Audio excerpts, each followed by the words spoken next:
Algebraic solution example 4.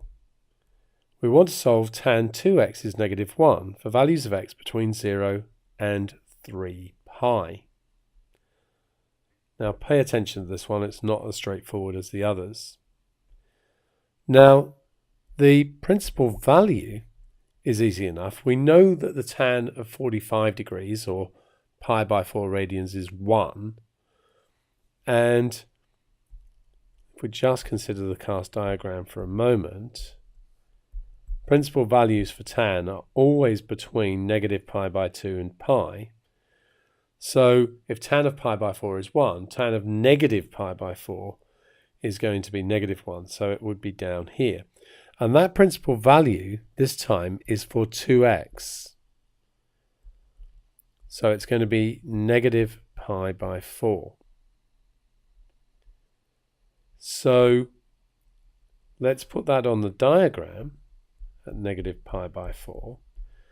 Now it's a tangent and it's negative, so the other one must be in the S quadrant, and this angle here would be pi by 4. We don't really need to put the negative there.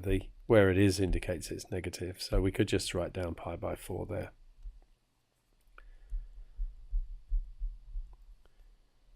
Now,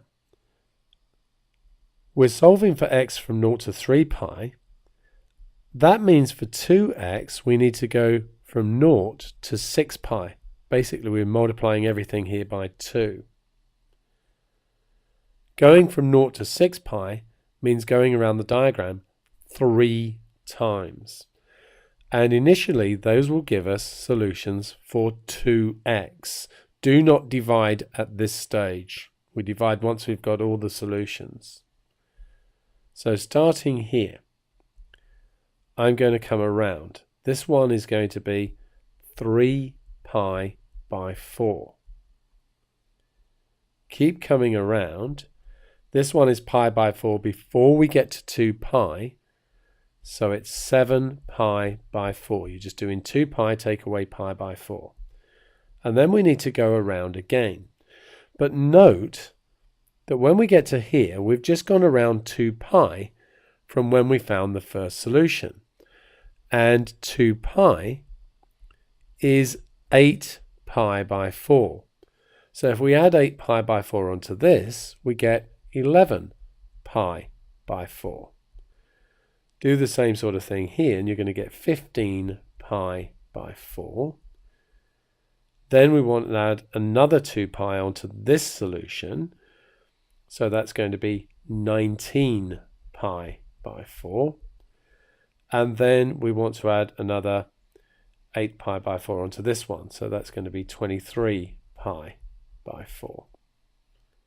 And then at that stage, we divide them all by 2.